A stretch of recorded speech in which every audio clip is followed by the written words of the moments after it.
মৰমৰ ছাত্ৰ-ছাত্ৰীসকল, আজি মই তোমালোকৰ চতুৰ্থ শ্ৰেণীৰ আমি আৰু আমাৰ পৰিৱেশ পাঠ্যপুথিখনৰ পাঠ 15 গ্ৰহ আৰু নক্ষত্ৰৰ কথা পাঠটিৰ প্ৰশ্ন উত্তৰ আলোচনা কৰিম। তোমালোক সকলোৱে চাই যাবা। 1 নম্বৰ খালী ঠাই পূৰ কৰা। এতিয়া আমি ক নম্বৰ প্ৰশ্নটো পঢ়ি চাওঁ।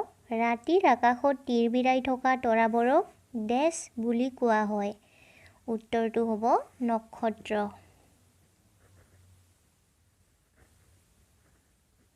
নক্ষত্ৰ বুলি কোৱা হয়। খ নম্বৰ আমি পোহৰ আৰু তাপ পোৱা গ্ৰহটোৰ নাম। আমি পোহৰ আৰু তাপ পোৱা নক্ষত্ৰটোৰ নাম হ'ল সূৰ্য।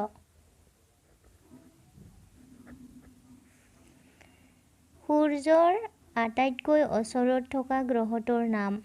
সূৰ্যৰ আটাইতকৈ ওচৰত থকা গ্ৰহটো হ'ল বুধ। খ নম্বৰ সূৰ্যৰ পৰা আটাইতকৈ দূৰত থকা গ্ৰহটোৰ নাম। সূৰ্যৰ পৰা আটাইতকৈ দূৰত থকা গ্ৰহটোৰ নাম হ'ল নেপচুন।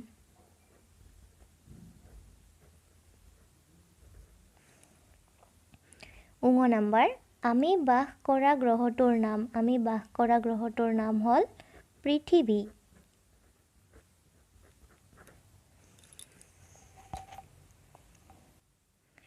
অনুশীলনীটো উত্তৰ লিখা। ক নম্বৰ সৌৰজগতৰ আটাইতকৈ ডাঙৰ গ্ৰহটোৰ নাম কি? সৌৰজগতৰ আটাইতকৈ ডাঙৰ গ্ৰহটোৰ নাম হ'ল বৃহস্পতি।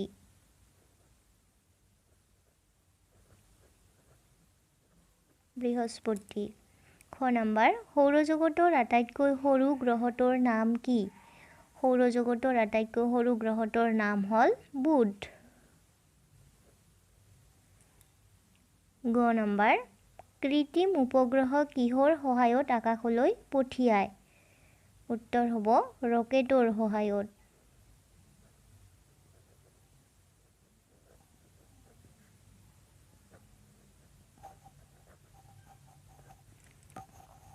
খ নম্বৰ ভাৰতে পঠিওৱা প্ৰথম কৃত্ৰিম উপগ্ৰহটোৰ নাম কি? ভাৰতে পঠিওৱা প্ৰথম কৃত্ৰিম উপগ্ৰহটোৰ নাম হ'ল আৰ্যভট্ট।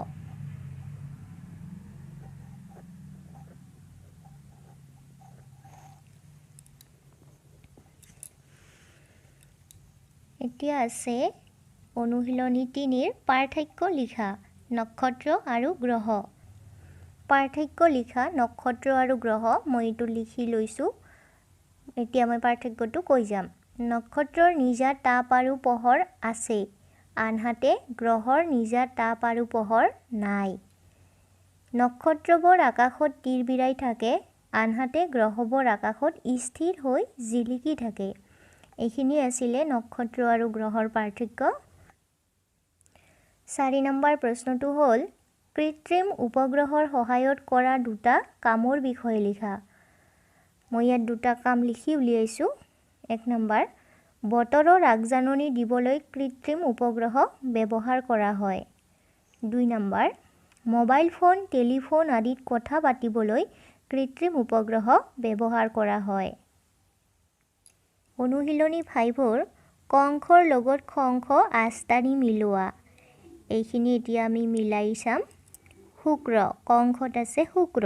শুক্ৰটো হ'ব পৃথিৱীৰ ওচৰত থকা গ্ৰহ। বৃহস্পতি, বৃহস্পতি হ'ল আটাইতকৈ ডাঙৰ গ্ৰহ।